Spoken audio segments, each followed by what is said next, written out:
Olá crianças, vamos nesse vídeo fazer a nossa revisão para a prova de matemática. Nós estudamos função quadrática e você sabe que em cada questão ou a gente calcula x', x2', vai precisar do delta muitas vezes, vamos usar o x do vértice, o y do vértice, e é na leitura que você vai identificar. Esse exercício que eu quero que você tenha nesse vídeo.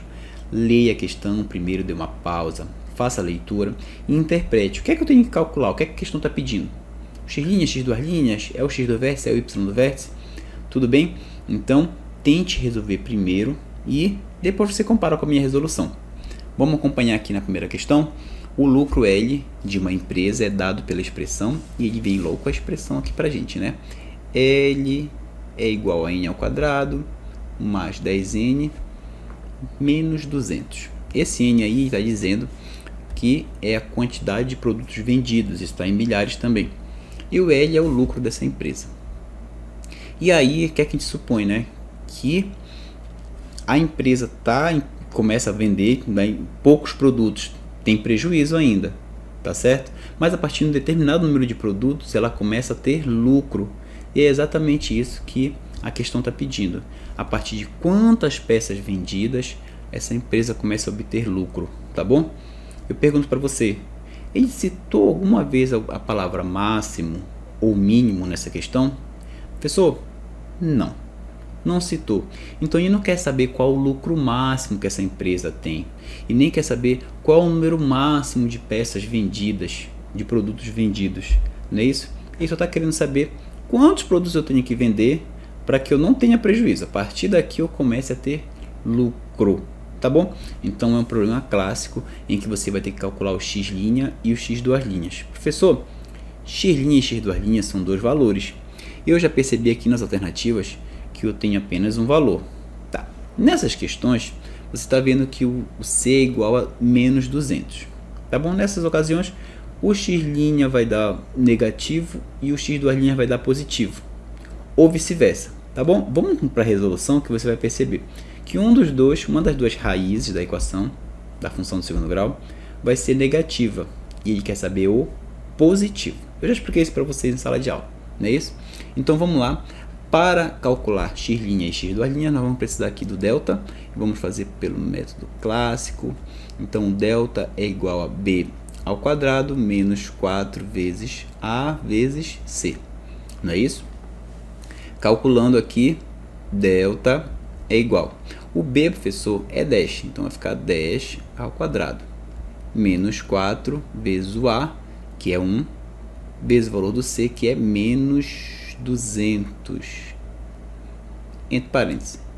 Então, o meu delta aí é igual 10 ao quadrado, é 10 vezes 10, 100, e 4 vezes 1 vai dar 4, e 4 vezes 200 é 800, professor. E o sinal do 800, menos do 4 com menos do 200, é mais. Então, meu delta vai ser igual a 100 mais 800, 900. Tá bom? A gente enjoou de fazer cálculo de delta na sala de aula. Pelo amor de Deus, não erre o delta. É muito tranquilo, né? E aí, eu vou mudar de cor de caneta aqui para a gente ir para o x' e x'. O x é igual, as raízes são calculadas pelo menos b, mais ou menos a raiz quadrada de delta, dividido por 2 vezes o valor de a. Não é isso? Vamos substituir. X é igual.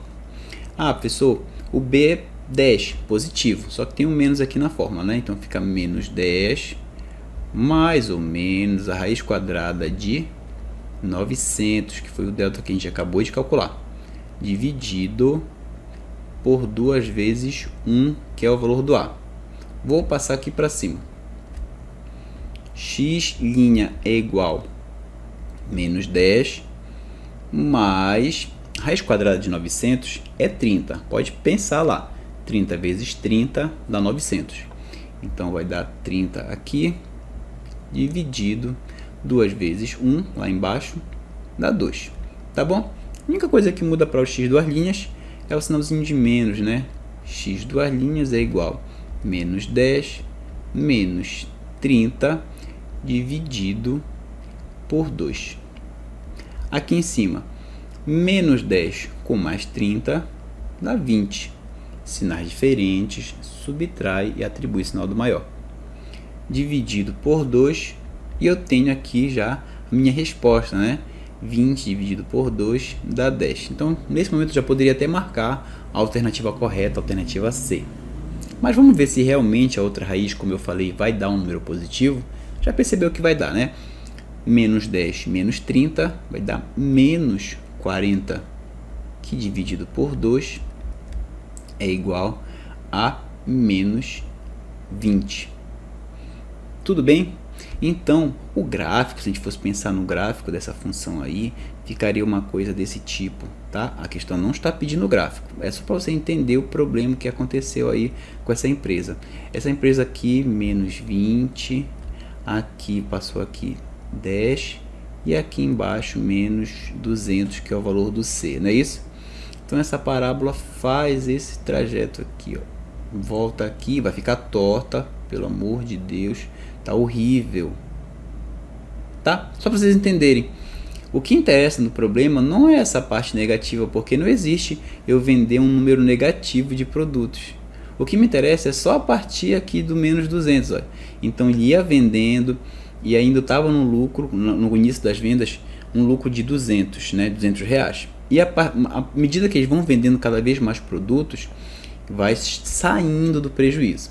Quando eles vendem 10 produtos, 10 milhares, né, 10 mil produtos, eles têm um lucro nulo, nem prejuízo, nem lucro. E a partir daí, eles começam a ter lucro, vai só crescendo aqui o lucro deles, olha. Tá beleza? Então, a partir de 10 mil produtos vendidos, a empresa começa a ter lucro. Então a resposta certa, letra C, 10. Tudo bem? Nessas questões, ou o x' e x2', um dos dois vai ser 0, e você vai identificar se o C for 0, mas se o C não for 0, uma raiz vai dar negativa e outra vai dar positiva, e geralmente, acontece muitas vezes, a resposta é raiz positiva, no caso aqui, o 10. Tá certo? Vamos passar para a segunda questão. Dá um print na tela, compara com a tua resolução. Eu espero que tenha resolvido, que tu tenha chegado na resposta correta. Tá bom? Vamos lá. Segunda questão. Eu tenho aqui uma bola colocada no chão, é chutada para o alto. Uma bola chutada para o alto, aí vai fazer esse trajeto, essa trajetória, né? Aí tu já leva, é uma parábola. Então esse problema é de função quadrática. Mas aí ele vem dizer aqui na questão que a trajetória dela vai ser descrita, né, por essa função aqui, menos 2x ao quadrado mais 2x. Eu já sei que aí o C é igual a 0. E aí nem precisa desenhar o gráfico, porque já está aqui. Imagina aqui, ó, saiu do 0, aqui, fez toda essa curva e caiu aqui no ponto 6, né? Vamos ver o que ele está pedindo. Nessas condições, a altura máxima. Altura máxima. Gente, o x aí, você percebe que está representando a distância que ela vai alcançar, né? Tá aqui nesse ponto, ela vai cair lá na frente. Tudo certo? E o y está representando a altura que ela está alcançando. Então ele quer saber o y do vértice. Tá, beleza? Vamos fazer pelo nosso método convencional. O y do vértice, como é que a gente calcula? Y do vértice é igual a menos delta dividido por 4 vezes o valor de A. Só isso, tá bom? Imagina você fazer. Mas professor, tem um delta aí, né? A gente tem que calcular o delta. Perfeito. Vamos calcular logo o delta então. Vou colocar aqui de vermelho o delta. Delta é igual a B ao quadrado menos 4 vezes A vezes C. Como eu falei, fizemos muitas vezes, né? Cálculo do delta, a gente não vai errar isso. O B, professor, o B é 12, então vai ficar 12 ao quadrado menos 4 vezes o valor de A, que é menos 2, a gente coloca entre parênteses, multiplicado pelo valor do C, que é 0. Opa, que legal, quando o C é igual a 0, porque toda essa multiplicação aqui vai dar 0, né? 4 vezes 2 vai dar 8, e 8 vezes 0 dá 0. Então eu tenho só 12 ao quadrado. 12 vezes 12. 144. Tudo bem? Então, meu delta é 144. Volto aqui para o cálculo que eu quero. O y do vértice é igual menos o valor do delta, que é 144, dividido por 4 vezes o valor de A, que é menos 2, entre parênteses. Y do vértice vai ficar com menos 144 dividido por menos 8. 4 vezes 2 dá 8, mais do 4 com o menos do 2 dá menos 8. Então, vamos dividir aqui, tá? O y do vértice vai ser igual a 144 dividido por 8. Eu não posso dividir por 1, né? 1 dividido por 8 não dá. Então, 14 dividido por 8 vai dar só 1. 1 vezes 8 vai dar 8. Para chegar em 14, faltam 6. Não dá para dividir 6 por 8, então vou baixar aqui o 4. E eu sei que 64 dividido por 8 vai dar exatamente 8. 8 vezes 8 dá 64. Para 64 não falta nada. Então, a altura máxima que essa bola alcançou foi 18 metros. Resposta certa, letra C. Beleza? Tinha outro método. Se você conhecer outro método para chegar nesse 18, você pode fazer. Eu posso dizer para você que, por exemplo, esse ponto mais alto que ela alcançou aqui no gráfico, ele está na direção de qual número aqui? Ó? Qual seria o x do vértice aqui, se eu fosse te perguntar? Não é 3? É 3, professor, porque é exatamente no meio do caminho, né? Entre o 0 e o 6. Então, se você pegar esse x igual a 3 e colocar aqui no lugar do x na função, você também vai achar um y igual a 18, tá bom? Métodos diferentes. Eu prefiro fazer com delta, já que a gente faz sempre desse jeito. Se você tiver outro jeito, tranquilo. Beleza? Dá um printzão na tela lá, para a gente pular para a próxima questão. Questão número 3. Essa aqui caiu no Enem, né? A gente costuma ficar com medo de questões do Enem, mas olha aí.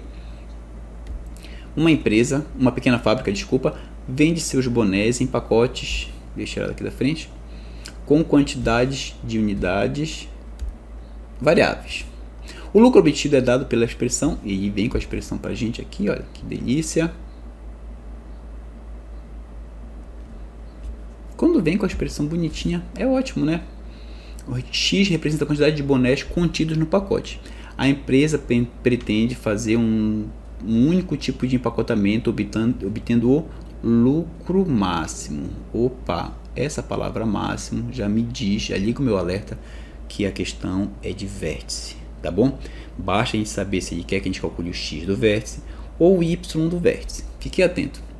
Para obter o lucro máximo nas vendas, os pacotes devem conter uma quantidade de bonés. Qual é a quantidade de bonés que deve haver em cada pacote para que esse lucro seja máximo? Atenção, ele não quer saber o lucro máximo da empresa. Ele quer saber quantos bonés ele precisa colocar no pacote para que esse lucro seja máximo. Tá bom? A quantidade de bonés, olha, onde X representa a quantidade de bonés. Tá? Então, se X representa a quantidade de bonés e ele quer saber qual é essa quantidade de bonés para que o lucro seja máximo, vamos para o X do vértice. X do vértice é igual, esse é fácil, né? Menos B sobre 2 vezes A. Questão do Enem. Então, X do vértice é igual. Qual é o valor do B, professor? Aqui, ó, 12. Então, fica menos 12, tá? Dividido por 2 vezes o valor de A, que é menos 1. X do vértice é igual a menos 12. Estou fazendo devagar, tá? 2 vezes 1 vai dar 2, mais com menos vai dar menos. Então, meu x do vértice é 12 dividido por 2. Isso é igual a 6 menos. Com menos vai dar 6 positivo mesmo. Então, para ter o lucro máximo, essa empresa tem que colocar 6 bonés em cada pacote lá. Muito fácil essa, não é? Uma conta bem pequenininha. Dá o print lá para você saber Aposto que você já tenha acertado essa. A gente fez inclusive essa na sala de aula, para você que perdeu, tá bom? Já deve ter aí no caderno de vocês. E vamos para a nossa última questão, que eu acredito que seja a questão mais tranquila da prova, que eu vou dar uma função para vocês, prontinha lá. Tá aqui a função, olha. E vou colocar 5 gráficos. Vou te perguntar, qual desses 5 gráficos representa, né, geometricamente essa função aí, tá bom? O que é que você vai analisar? O sinal do A, do B e do C. Vamos lá. O sinal do A aqui nessa função, pode perceber, é positivo, né? O A é positivo. Ele é igual a 1. O A é igual a 1 positivo, então nós estamos procurando um gráfico que tenha a concavidade voltada para cima. A positivo, concavidade voltada para cima. A negativo, concavidade voltada para baixo. Então, eu já posso eliminar aqui. Já posso dizer que a letra E está errada, porque ela tem a concavidade voltada para baixo. Assim como a letra D tem concavidade voltada para baixo também. Tá bom? Eliminando. Sobrou a letra A, B e C. Já sabe qual é a resposta certa? Ah, caramba, dá pausa lá. Eu quero que tu acerte essa questão na prova. E aí eu vou aqui para o valor do C, né? O valor do C, ele é igual a menos 1. Então eu estou procurando uma parábola, uma curva, em que ela vai tocar no eixo Y, nesse pontinho lá, menos 1. Aqui, professor, olha, eu percebi que ela passa no 1, mas é no 1 positivo, tá? Ela tinha que passar no 1 negativo aqui embaixo. Então a letra C também está errada. A letra B, professor, ela passa no 1 também, essa é fácil, né? Ela passa no 1, mas ela passa também no 1 positivo. Então a letra B também está errada. Pode olhar para a letra A, ela passa aqui, ó, no ponto Y igual a menos 1. Beleza? E ainda mais, o valor do B é negativo. Pode olhar para a nossa função. O valor do B negativo indica que lá nesse pontinho menos 1, a parábola, a curva deve estar decrescente. Então olha lá, realmente ela está descendo ainda nessa posição aqui, chega no vértice e aí começa a voltar. Mas no ponto menos 1 ela é decrescente, tá bom? Fiquem atentos para o valor do B, tá bom? Ele vai determinar se naquele ponto C a função ela é crescente quando o B é positivo ou decrescente quando o B é negativo. Isso vai estar na prova de vocês. Essa questão não cobrou o valor do B, tá bom? Mas na prova vai ter, você vai ter que optar por duas, uma que vai estar com o gráfico com B representando B positivo e outra com B negativo. Tá, beleza? Dá um print, não esqueça de analisar o valor do A, do B e do C e marcar aí o gráfico correto. Eu fico por aqui na torcida que você assista esse vídeo 1, 2, 3 vezes. Se você quiser aprender mais um pouquinho dos conceitos de função quadrática, eu vou deixar aqui pela tela, tem algum pela tela aqui, vídeo sobre os conceitos de função quadrática. E tem outros exercícios aqui nesse outro vídeo, deixa eu ver onde eu vou colocar, algum lugar aqui na tela. Tem 2 vídeos, um com a teoria e outro com mais alguns exercícios de função quadrática. Eu torço para que você aprenda direitinho e tire um 10 na nossa segunda avaliação. Um beijo, crianças, até a próxima.